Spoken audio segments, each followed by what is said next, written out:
From Kansas State University, this is Agriculture Today. Eric Atkinson here. And coming up today, K-State's Glynn Tonsor with this week's Cattle Market Insight. He'll talk about the catalysts for the sharp downturn in the cattle markets last week. Also today, segments from the latest podcast from the Beef Cattle Institute at K-State.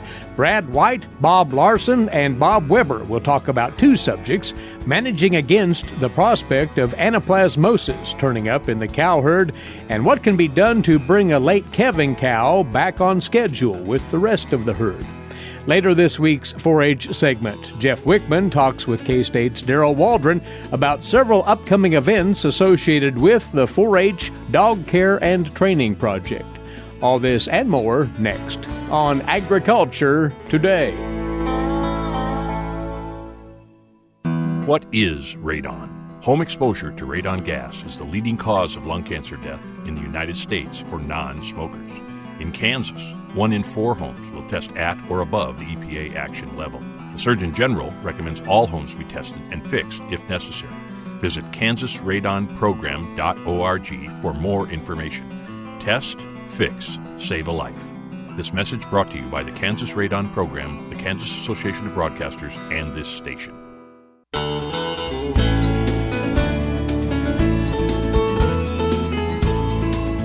This is Agriculture Today over the K-State Radio Network. Well, we'll take up what's going on the cattle markets, first of all, right here, as we typically do on a Monday. And Mike's side with us this time is livestock economist Glynn Tonsor, K-State Research and Extension. Wish we had you back with a little more positive overtones to these markets, but no way to paint it other than it was a down week across the board last week, Glynn. Yeah, no matter which number we quote, when we look in the live cattle as well as feeder cattle space, it was definitely down pretty hard. So we'll break that down. When you look at cash trade, fed cattle, 5 market average was at 115 on Friday. It was a full 45,000 head that traded, so it wasn't because of light numbers. That's down about $6 for the week. Let's pause and break that one down for just a moment. Mm-hmm. It's important to note that USDA says we actually had slaughter estimated about 660,000 head last week, and that's up a lot. We've been in the 605, 610, maybe 615 range most weeks so far this year. And I'm highlighting that because we're going to have to keep those elevated numbers to get through all the cattle that are out there, and that's part of what's weighing on this marketplace. As a little bit of a sidebar, we are fortunate. It's hard to see this when you have a down market of $5 or $6 in a week, but we are fortunate the weights are still down compared to last year. So dressed weights are, depending on the week, $10 to $20 below where they were last year. If we had the same weights, our prices would be even lower is the reason that's relevant. When we look over to the board, June live cattle closed the week at just over 102. That was down $5 for the week. That's back roughly where we were early in April. When we flip over to the feeder cattle market, cash trade, USDA pegged it at $2 to $7 off, depending on what market around the country we'd use. Pratt was 6 to 7 weight class, traded at 151. 8 to 9 weight classes, 131. Those are down about $5-6. When you look at the board, the May feeder cattle contract was down $6, closed just a little bit over 132. On balance, I think the main part of this would be it's not necessarily new, but it's coming to reality, if you like, the large volume of cattle that are moving through the marketplace. And I'll just call it ongoing uncertainty on the trade front and so forth. Every day we get something new. There are some positive things in the news right now that maybe we're hitting a halt on the trade discussions and whatever, but the certainty at the moment is the large supplies going through. So we have some certainty on large supplies and uncertainties on the other front. And if you add that up, that led to a pretty bearish marketplace last week. And just to underscore the supply that's out there, the January through April cattle harvest, well, significantly higher than what's been occurring the past several years. Yeah, so, the first quarter plus April, first 4 months, is over 2.2 million head slaughtered, and that's up more than 12% compared to the prior 3-year average. That's consistent with this just overall larger supply that's working through the system, and that's going to go up, actually. If we look at that the next couple of months, that percentage gain compared to the last 3 years is going to go up and up. It's instructive to flip our discussion a little bit over the cutout and understand, there's actually some reasons for optimism, even though we had a really down week. I think there's some ongoing demand signals that are good, but some shifts in the quality of meat as well that are important to note.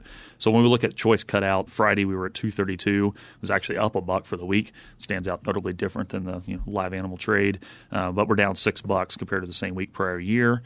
The number of loads is up 12% from the prior week. So before I go any further, if you have an increase in the volume and yet we held our own on price, that's a good thing because at least at that point in time, demand was pretty strong for, in that example, choice beef.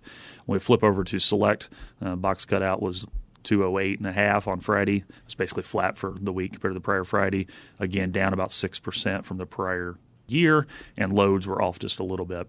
What's embedded in those numbers is the choice select spread is now at about $24, and that's up notably from, I believe it was 4, maybe 5 weeks ago I was here. Early in April, we had a choice select spread of about $9, and this is the time of year normally that choice select spread widens.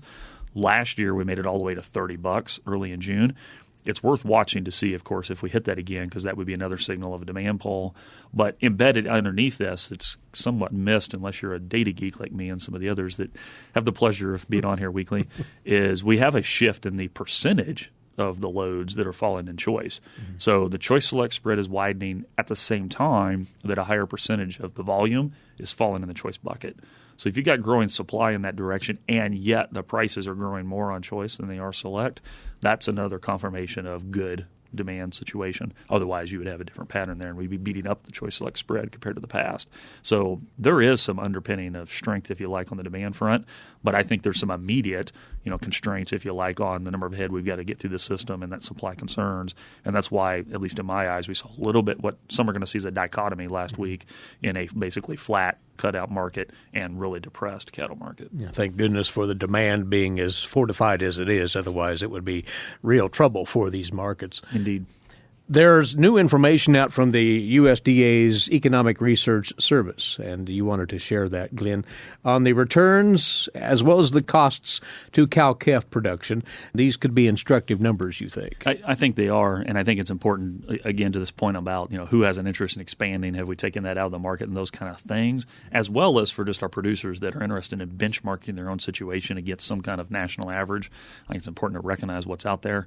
So Economic Research Service, every 6 months, updates this, as you said, their own cost and return series.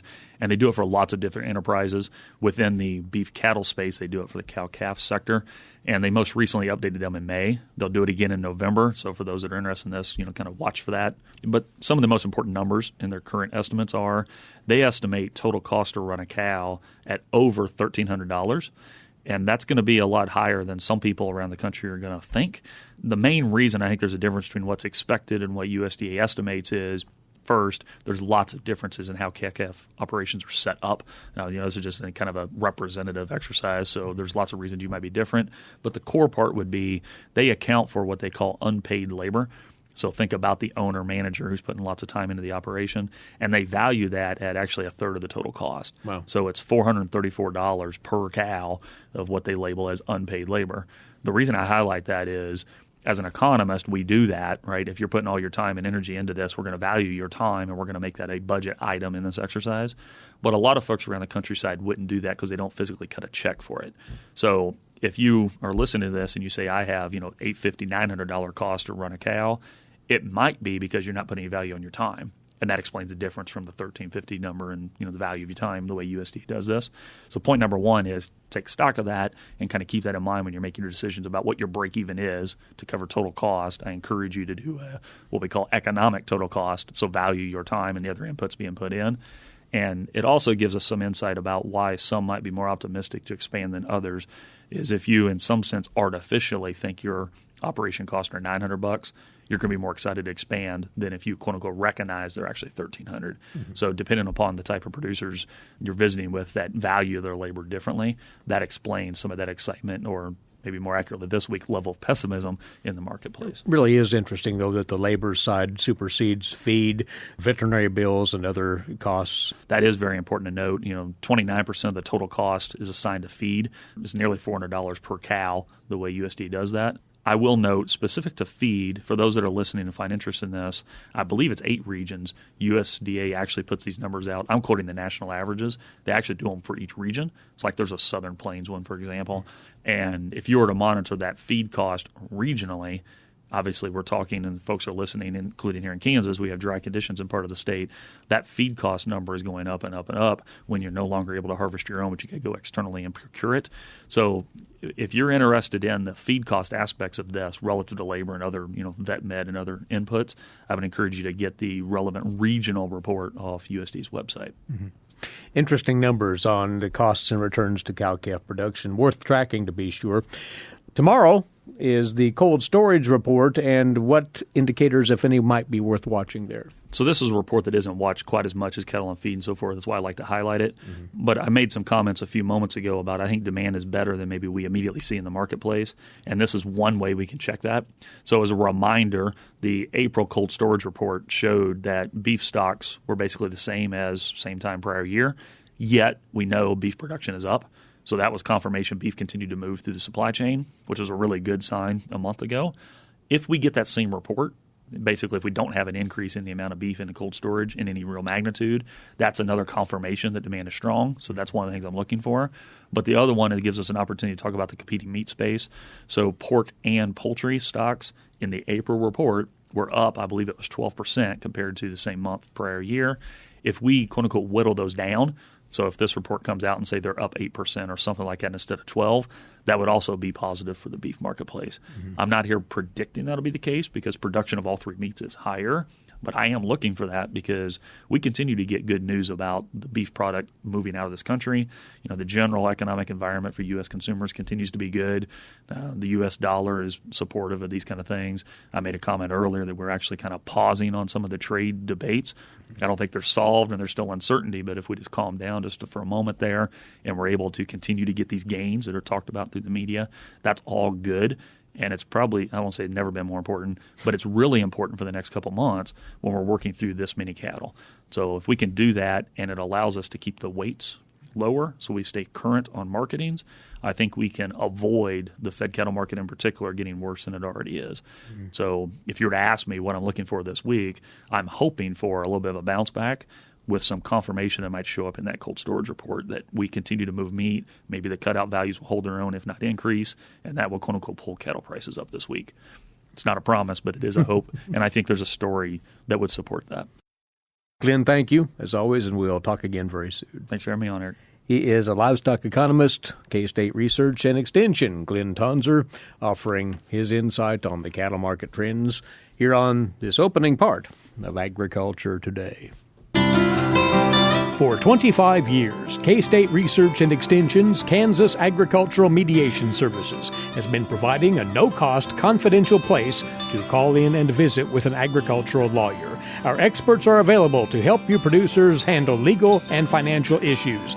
Explore your options and generate solutions. Call us at 800-321-3276 or visit us online. Kansas Agricultural Mediation Services.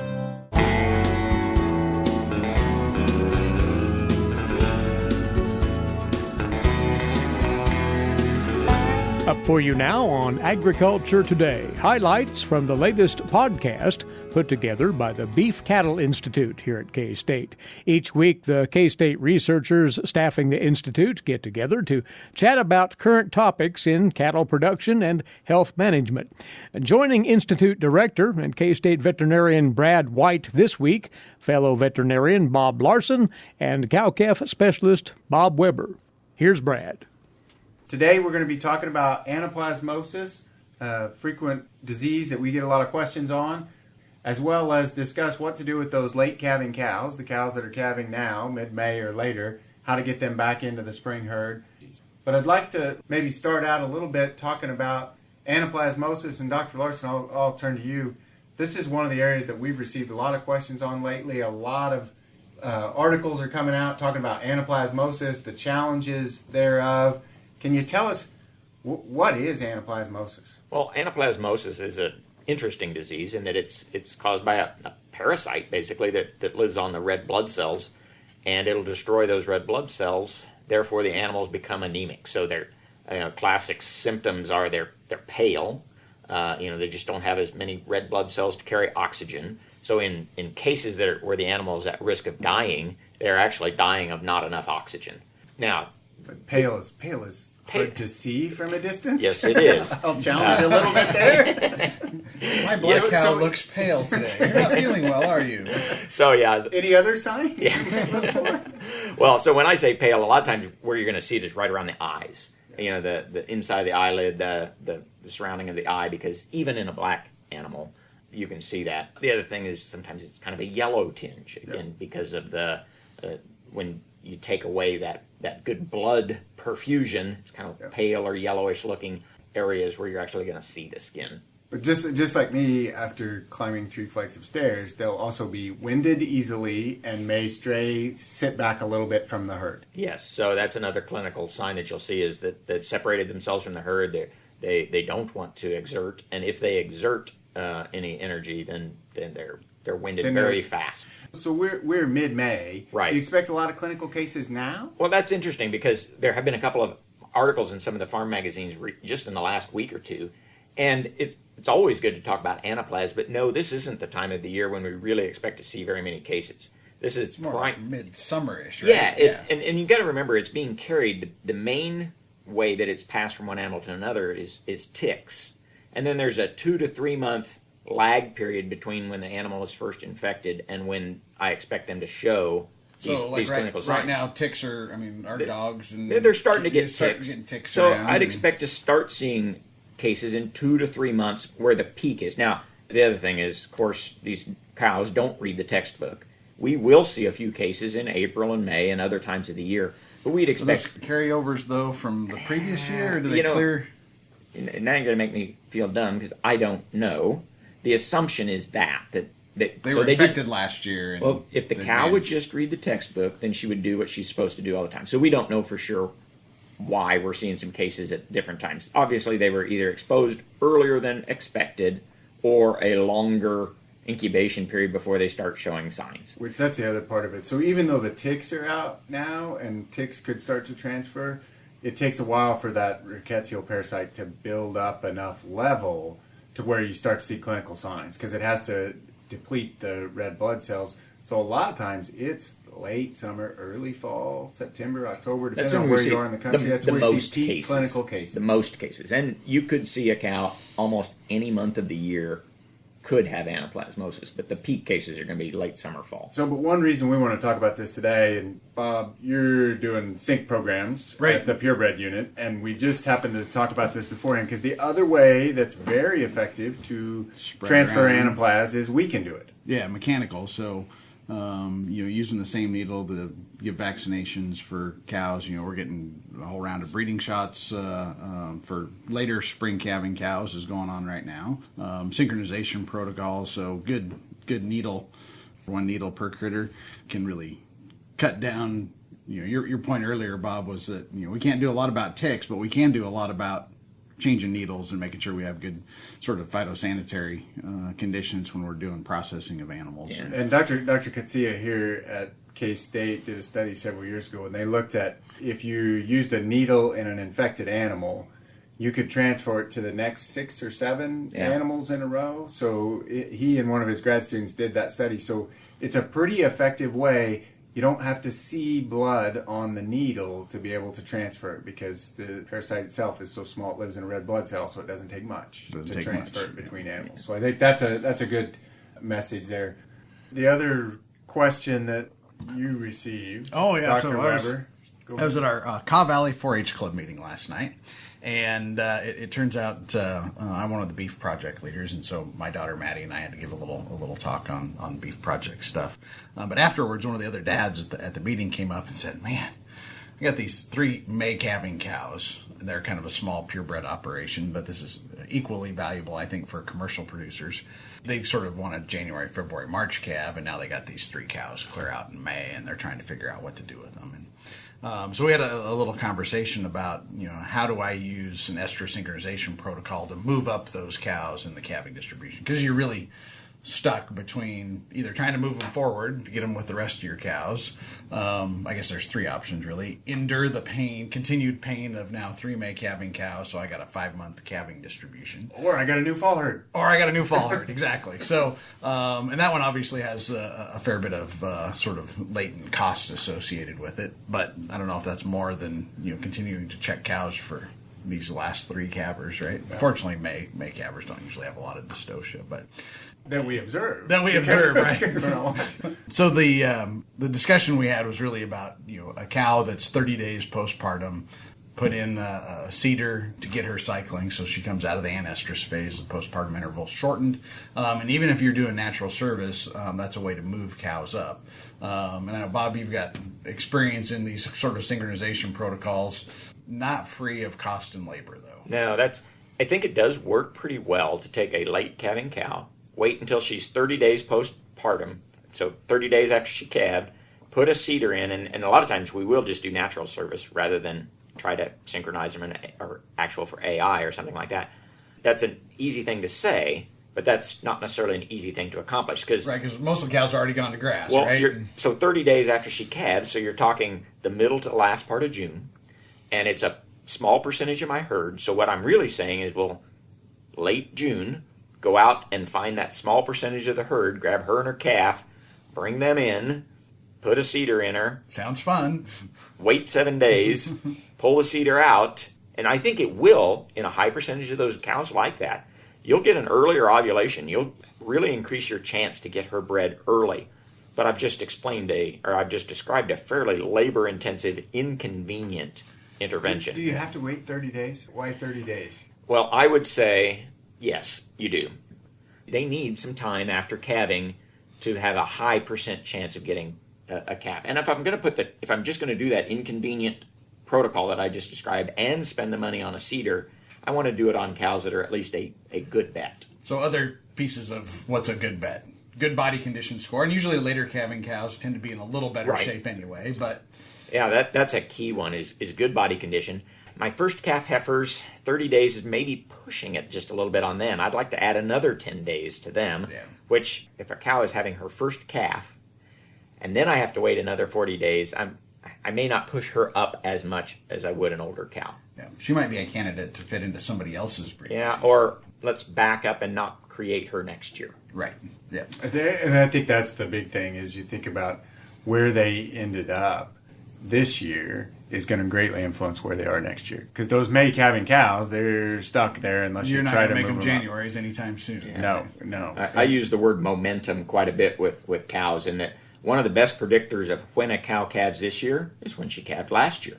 I mean, we remember the exception that moved a lot, but most of them don't move very much forward or back. Earlier. Yeah, now you could move them later if we have nutritional issues. Anything that's kind of an insult or slow her down, she can certainly calve later next year than she did last year. But it's hard to move the group earlier.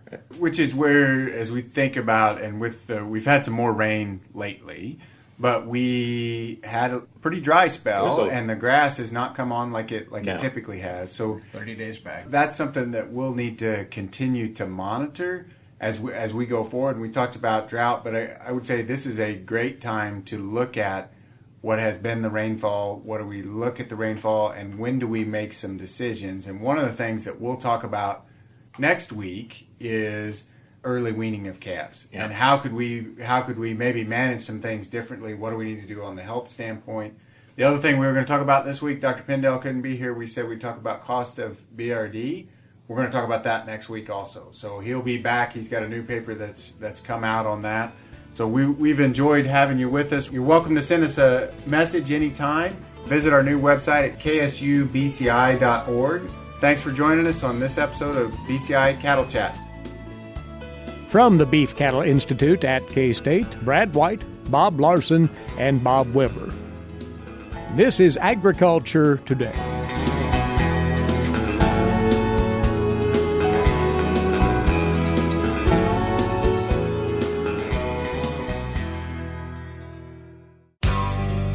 Have you ever thought about where your food comes from?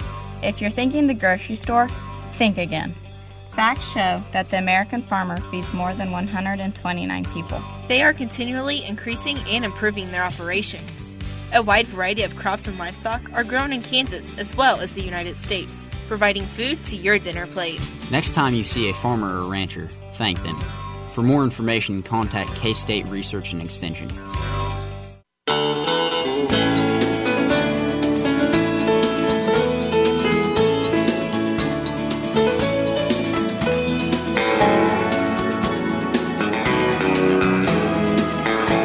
Agriculture Today continues now here on the K-State Radio Network. Eric Atkinson with you.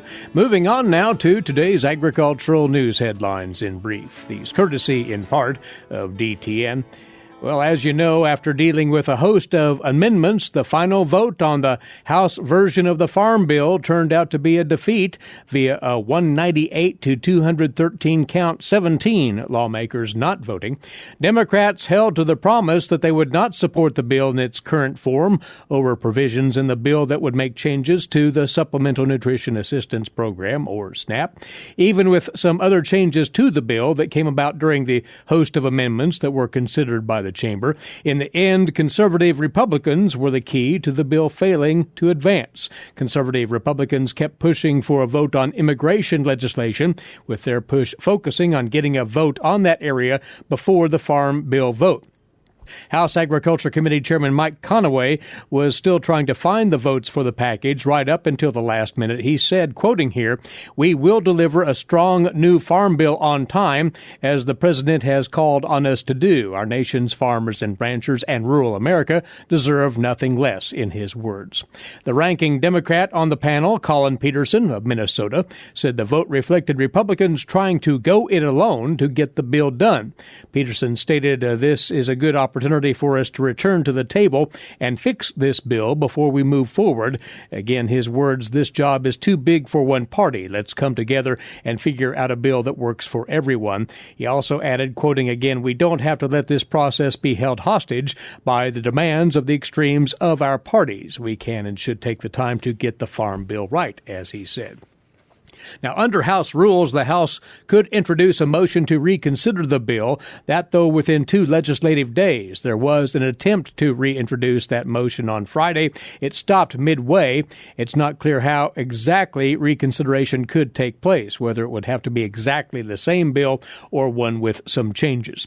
Peterson said that the bill can still get done this year, but an extension of the current bill would have only 2 problems: farmers' inability to change from the ARC to the PLC program, and no increase in acreage under the CRP. The dairy program, he noted, has already been fixed. Peterson also said that he would prefer to finish the bill this year because it would be harder to pass next year, whether the Republicans or the Democrats control the House. In the latter case, Peterson would be the chairman. Friday, he vigorously defended the SNAP program. He said everybody gets down on their luck sometime or the other. Peterson noting that most SNAP participants are on the program for less than a year. And he concluded by saying, again, did Peterson, there is less fraud in food stamps than in crop insurance. The U.S. has put on hold its plan to impose sweeping tariffs on Chinese products as it presses forward with negotiations to reduce its trade deficit with Beijing.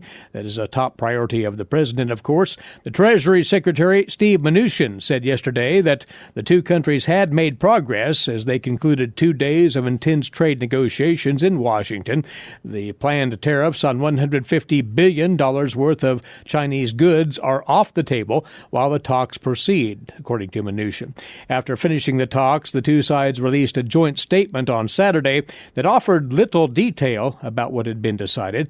Mnuchin said yesterday that they had agreed on a framework under which China would increase its purchases of American goods while putting in place structural changes to protect American technology and to make it easier for American companies to compete in China. While American officials had signaled last week that China had agreed to increase purchases by as much as $200 billion, Mnuchin declined to confirm that figure. He suggested that under the deal, China would make big increases in its purchases of agricultural goods from America, as well as purchases of energy over the next several years. And on the agribusiness scene, Deere & Company reported stronger than expected sales in its second quarter, raising expectations for the year.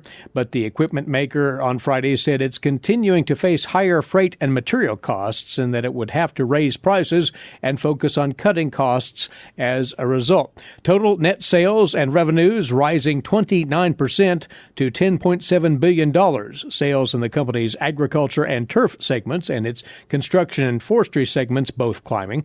Total costs and expenses at Deere rising at a slightly faster pace, climbing 31% to $9.3 billion. The company reported a profit of $1.21 billion. That's an increase of 49% from the $808.5 million from the same period a year ago.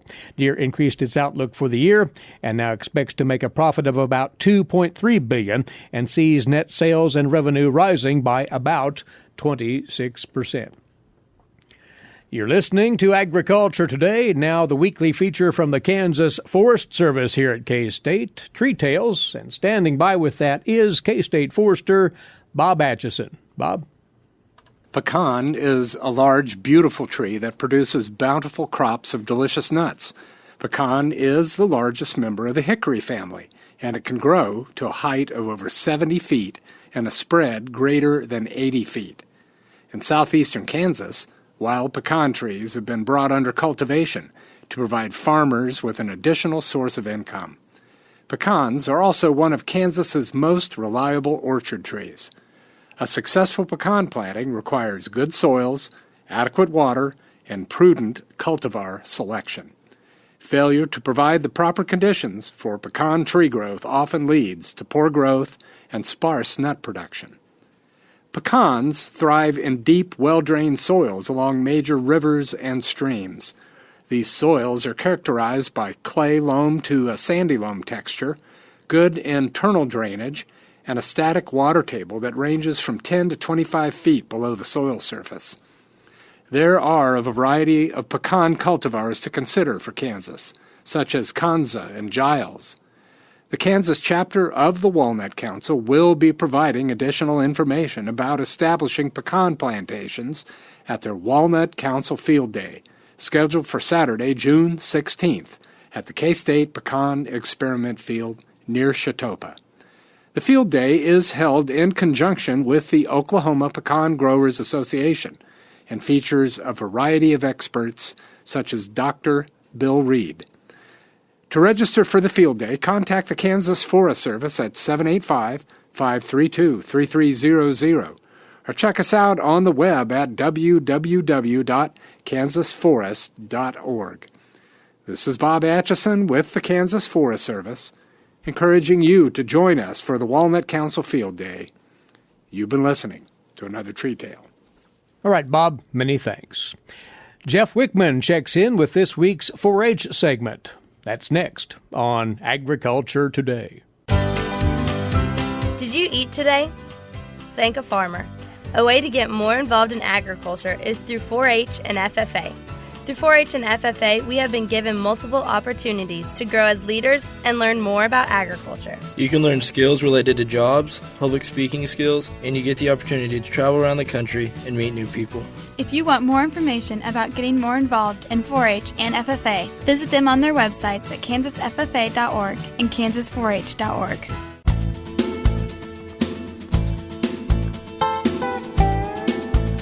This is Agriculture Today. I'm Jeff Wickman.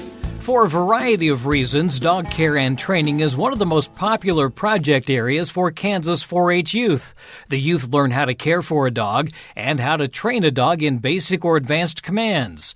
Northwest Area 4-H Specialist Deryl Waldren says a number of dog shows are being held in June and July, and the Dog Conference and Quiz Bowl is set for October. Deryl, one of the things you're in charge of is the dog program, and this is a project area that a lot of 4-Hers enjoy. Most definitely. The Dog Care and Training Project in Kansas 4-H has over 2,000 members enrolled in it, and it's a passionate group of 4-H members and 4-H families, and there are a lot of things that happen year-round that feed into a well-balanced dog care and training program, and I'd just like to cover a few of the highlights that are coming up for this coming year. This is one of those projects that they can start early in 4-H. Indeed, they do, because many people have a a dog for a pet, a family member, and then they often get more dogs for the specific dog projects that go along with the dog care and training project. In particular, what are they learning about through the dog care and training? Well, in Kansas 4-H, it's divided up into 4 disciplines, and they are the showmanship, obedience, agility, and rally obedience. So they're working on one or more of those different disciplines. And then we have a variety of dog shows, conferences, and trainings that help feed into that to teach those skills. And that's really one of the things you wanted to talk about today, is the fact that there are so many things going on this summer. There are, and one of the biggest things is that there are lots of dog shows in the summer. Most or many county fairs have a 4-H or open dog show with their county fair, and one of the good things from that is that it helps qualify 4-H members in the dog project to be able to participate at the state fair, either in showmanship, obedience, rally obedience, and or agility, one or all of the 4, and they have to qualify each year. So there's lots of dog shows that feed into that. In addition, many counties that have a really active program also have additional 4-H and open dog shows in which people can go for practice, for more competition that can also qualify their dog for the State Fair Dog Show. And that this year will be September 15th during the Kansas State Fair in Hutchinson on the Kansas State Fair grounds. And I guess one of the things you're talking about here is the fact that they learn how to control the animal, show off their agility and their obedience. Right. Depending on which discipline it's in, they're showing their dog that they've attained those skills that dog needs to do, as well as the handler. It's a team, the dog and the 4-H member, to accomplish that discipline's objectives and goals. Talk a little bit also about the Dog Conference and Quiz Bowl, because that's something that people probably want to start getting on the calendar. Yes, every October, and this year it will be October 20th and 21st out at Rock Springs 4-H Center near Junction City will be the annual Dog Conference and Quiz Bowl. And this year's theme is 4-H Dogs Under Construction. There's a committee that's already working on it diligently, lining up workshops and other programs. And the unique part of it is that 4-H members may bring a dog to the event and actually have their dog with them at Rock Springs, and the dog will participate with them in the various workshops and other activities that we have going on. And it is a family affair. We invite parents and project leaders as well as 4-H members can come as young as 7 when they join 4-H. So it's a great broad event. There's about 150 that come every year, and it's a unique event. And, of course, all that registration information can be found online. Right, and the easiest way, and I'll just give you that information now, the easiest way to find all of this stuff is to go to the main Kansas 4-H website page, which is www.kansas4-h.org or kansas4h.org. And under the right column, there's a What's Hot section, and if they click on that link, it'll take them to the specific page, and that would be for upcoming dog shows, the Quiz Bowl, and the Dog Judges Certification that I'll talk about in a little bit. How does this Quiz Bowl work? It sounds kind of interesting. Well, it's like they have the buzzers and 2 teams, and they ask them questions, and whichever team buzzes in first gets a chance. They respond, and if they're correct, then they get points. If they're incorrect, then the other team gets a chance to steal those points if they know the answer. It's a bracket, and they play each other and eliminate, and eventually there's an overall winning team for the Quiz Bowl. Because there are a lot of rules and things that they need to know in order to take part in this. There's a lot of subject matter knowledge that we have based on our resources that we have that they study up on in order to answer these questions on the Quiz Bowl. So there is a lot of information to know in the 4-H Dog Care and Training Project. Another aspect of this is also 4-H Dog Judges Certification, recertification, and even project leader training. It is. One of the things that it's been going on for about 20 years now is that we try to do the Dog Care Action Team, and there's a group of volunteers, of 4-H members, 4-H volunteers, and extension staff who are passionate about dog, and they help organize these things that I've been talking about. So it's not just me doing it. There's lots of help to make these things happen. And in January, we organized a dog judges training and certification for those who are interested in judging, but it's also open to people who just want to increase their subject matter knowledge, and that could be adults as well as teenagers who are 16 and older. And for the upcoming year, it's going to be January 25th, 26th, and 27th. It's all weekend, and it will be in South Hutchinson, and we're working with a dog group there that will be hosting it. And we will have full details, in the fall with how to attend that if you're interested in judging or just learning more knowledge about dogs. I think a lot of people have watched some of the dog shows on television, and we realize how difficult it is to be a judge. Oh, extremely difficult. There's so many things to watch, and you're making notes and check marks, and you look down, and things can happen. And again, if you don't see it, you can't deduct points for it. Do you find that people who have been through the 4-H dog training program go on to sometimes become a judge? Yes. We encourage it. Some people just don't want, they want to help out and with the knowledge that things that they've learned, but they don't want to judge, and others really take to judging. So it's a personal choice. Once a person goes through the training and they pass it and they're qualified to be a judge, we always ask them if they want to be a judge, and if they do, they're kept on an active list, and if they at that point choose not to, they're on the list, but they're not down as an active judge. We mentioned before that there are a number of dog shows coming up. Are there some in particular that we should maybe make note of? Again, I've got them all posted with a little blurb with information to download the flyers, and that's all under that What's Hot on the homepage, where they can just go in and see what's coming up. And most of them are in central and eastern Kansas, but they are scattered around the state, and they're in June and July now. And after middle of July, there's a few county fair dog shows left, but after that, there's not as many opportunities to qualify for the Kansas State Fair. That's Northwest Area 4-H Specialist Deryl Waldren. For more information about dog care and training, contact your local extension office or send Deryl an email at dwaldren@ksu.edu. Information is also available online at kansas4h.org. For Eric Atkinson, I'm Jeff Wickman. Thanks for joining us on Agriculture Today. This is the K-State Radio Network.